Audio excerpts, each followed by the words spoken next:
예, 반갑습니다. 국립소방연구원의 나용훈 연구사라고 합니다. 오늘 제가 말씀드릴 주제는 이제 UPS 배터리실 화재 특성과 안전 방안에 대해서 말씀을 드릴 건데, 사실은 아마 국민 여러분들께서 이번 화재를 보시면서 조금 난해한 부분, 왜 이렇게 힘들었을까? 그리고 왜 소방관 빨리 끄지 못했을까? 그리고 이 화재가 자주 일어날까? 그리고 우리는 어떻게 대응을 해야 될까에 대해서 조금 짧게 한번 요약을 해서 한번 말씀을 좀 드려보겠습니다. 아마 이제 저희 소방관 분들께서 되게 어려웠던 부분이 뭐냐면, 현장에 들어가시면 이 UPS를 꺼야 돼 말아야 돼, 거기에 대해서 되게 힘들어 하십니다. 근데 사실 원칙은 UPS를 꺼야 됩니다. 왜냐하면 UPS를 끄지 않게 되면 이 계통이 전체 상용 계통까지 연결이 되다 보니까 화재에 대한 위험성을 키울 수가 있거든요. 그래서 통상적으로는 왜 이게 차단을 하면 전력이 꺼지냐면, 기본적으로 모든 전력이 UPS를 통해서 들어가기 때문입니다. 그렇기 때문에 UPS를 끄게 되면 이게 전력이 차단되는 구조를 가지고 있죠. 예를 들어서 지금 보시는 그림처럼 정상 동작을 하게 되면 상용 전원인 교류에서 정류기를 통해서 DC로 바뀌게 되고, 그 DC가 충전을 하다가 남은 전력은 인버터를 통해서 서버시로 갈 겁니다. 그리고 정전이 되게 되면 이제 상용전의 전력은 차단이 되고, 이때 충전지에서 나오는 전력으로 기본적으로 이제 서버실에 전력을 주는, 그러니까 한마디로 정전 없이 전력을 공급하겠다는 게 원칙입니다. 하지만 여기에는 그냥 일반적인 이 회로만 있는 것이 아니라 고장이나 유지 보수 시에 바이패스할 수 있는 회로도가 있습니다. 그런데 이 회로도가 보시는 것처럼 고장할 때 상용 전원을 바로 서버로 넣을 수 있고 유지 보수할 때도 넣을 수 있지만, 실제 소방관이 접근하거나 비상 상태에서는 이 기능을 하기가 어렵습니다. 근데 다행히 앞선 발표를 들어보시면 아시겠지만 이제 이거에 대해서는 충분한 백업 시스템이 구축이 되기 때문에 더 이상은 이제 걱정을 안 해도 될 것 같다는 생각이 들고 있습니다. 자, 근데 사실 소방의 입장에서는 솔직히 말씀드리면 납축전지를 계속 써주셨으면 하는 바람이 있습니다. 납축전지는요, 만약에 화재가 나게 된다면 아마 문제가 있던 납축전지 실에는 이제 수소가 가득 차 있는데, 한 번의 수소 폭발과 동시에 그 다음부터는 연쇄적인 폭발은 없습니다. 그래서 소방의 입장에서는 진압하기 상당히 편한 UPS 실이었는데, 어느 순간 우리가 사용에 대한 어떤 효율, 그다음에 공간 확보 등의 측면에서 리튬이온 배터리로 넘어오게 되었죠. 잘 보시면 상용적인 납축전지를 쓸 때와 리튬이온 전지를 쓸 때는 뭐 여기 제가 10년이라고 표현했지만 사실 10년 이상 쓸 수 있습니다. 그리고 공간적인 측면을 보시게 되면 기존의 공간보다 절반 이상을 확보할 수가 있죠. 게다가 무게도 줄어듭니다. 이런 측면은 어떻게 보면은 많은 배터리를 한 층에 이렇게 적재를 할 때 이런 측면은 상당히 메리트가 될 수 있죠. 거기에 더 하나에서 이 배터리는 납축전지에 비해서 에너지 어떤 효율이나 효율성이나 신뢰도가 엄청 높습니다.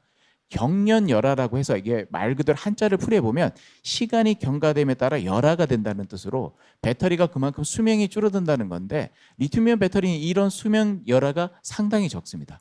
그래서 이런 측면에서는 리튬이온 배터리가 원체 효율적이고 장점이 많기 때문에 쓸 수밖에 없죠. 다만 화재에는 아주 취약한 게 사실입니다.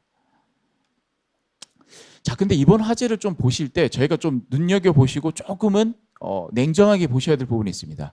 자, 지금 일부 언론이나 뉴스를 보시게 되면 오래된 배터리로 너무 집중 조명을 하시는데, 해당 케이스는 오래된 배터리에서 자연적으로 발화가 된 게 아니라 휴먼 에러, 그러니까 사용자의 실수에 의한 가능성이 매우 높은 걸로 보입니다. 심지어 최근에 있었던 뉴스를 보시게 되면 동영상에 드릴 작업을 하는 도중에 이렇게 불꽃이 일어나는 그런 케이스가 있는데, 사실 모든 사고는요, 과거에 저희가 적절한 반성과 대비를 하지 않았기 때문에 반복되는 겁니다. 한번 예를 들어 보면 저희가 UPS와 똑같은 ESS 화재라는 게 있습니다. ESS 화재가 지금도 조금씩 나오고 있긴 하지만, 저희가 2019년까지 산업부와 함께 사고 분석을 했을 때 충전 중에만 불이 났던 것만은 아닙니다. 보시면 11%가 검사 중에 불이 났었고요. 그리고 또 11%가 설치 중에 불이 났습니다. 이건 뭘 뜻하냐면 원체 위험한 시스템이기 때문에 설치나 검사 과정에서도 충분히 위험할 수 있다는 거고, 이번 케이스는 이 케이스와 유사하다고 보는 게 맞습니다. 그래서 제 입장에서는 물론 근본적인 대책을 찾는 것도 맞겠지만 가장 필요한 부분부터 먼저 하고, 근본적인 대책은 많은 부처와 많은 전문가들이 함께 의논을 해서 근본적인 대책을 만드는 게 맞다라고 보고요. 자, 그런데 이제 궁금하신 게 왜 소방이 불을 빨리 못 껐냐? 사실은 제가 그날 화재가 났을 때 상황실로 전화를 받았고요. 제가 우리 소방관들의 안전을 위해서 어느 정도 지원을 해드렸습니다. 사실 전기차 화재보다 ESS나 UPS 화재가 훨씬 위험합니다. 일단 용량부터 훨씬 크고요. 밀폐된 곳에서 많은 가열물이 동시에 연소가 되는 걸 보통 폭발이라고 합니다. 폭발의 가능성이 매우 높은데 우리나라는 현재 운이 좋아서 큰 부상자가 없었지만 ESS 화재로 인해서 미국에서 문을 열다가 폭발해서 화재가 났던 케이스가 있고요. 일본 같은 경우는 진입을 했는데 안에서 폭발이 나서 3도 화상의 부상을 입었던 케이스가 있습니다. 그리고 심지어 전기차는 어느 정도 불을 끌 수 있는 가능성이 일부 있지만 ESS 화재는 불을 끌 수 있는 가능성이 전무하다고 보는 게 맞습니다. 그래서 저희 대원들에게 안전의 확보를 요하면서 조심스럽게 화재 진압을 요구를 했었고요. 이거는 특성 때문입니다. 어쩔 수 없습니다. 저희 입장에서는, 저희 소방청의 입장에서는, 소방의 입장에서는 사실 이런 위험한 폭발물이 건물 내로 들어오는 걸 반가워하지 않습니다. 대비책이 없기 때문이죠. 다만 그런 어떤 위험성에도 불구하고 많은 효율성을 가지고 있기 때문에 어느 정도 저희도 트레이드오프, 그러니까 어느 정도 줄 거 주고 가질 거 가져서 해주고 있는 관계라고 보시면 되겠습니다. 자, 그럼 어떻게 할 거냐? 사실 대응이 어렵다면 예방으로 가야 되겠죠. 예방은 저희가 세 가지 측면을 생각하고 있습니다. 아마 이제 말씀드린 것처럼 SOC라고 해서 충전율이 있는데요. 배터리는 특성상 안전한 충전율에서 많이 사용할수록 어떻게 보면 안전해지고요. 넓은 충전율, 그러니까 높은 충전율을 쓰게 되면 위험해질 수 있습니다. 제가 뭐 정확하게 파악은 안 됐지만 현재 ESS 같은 경우는 실내로 들어오게 되면 충전율을 80%까지 제한하는 걸로 알고 있습니다. 그래서 이 충전율에 대해서 좀 더 보수적으로 간다면 안전도가 더 높아진다고 볼 수 있고요. 또 하나는 이제 블랙아웃에 대한 대비책은 이미 설명을 드린 부분이 있어서 스킵하도록 하겠습니다. 그리고 마지막으로는 배터리의 타입을 리튬 인산철로 가면 불이 안 나지는 않지만 불이 덜 날 수 있고 화재 대응할 수 있는 가능성이 좀 높습니다.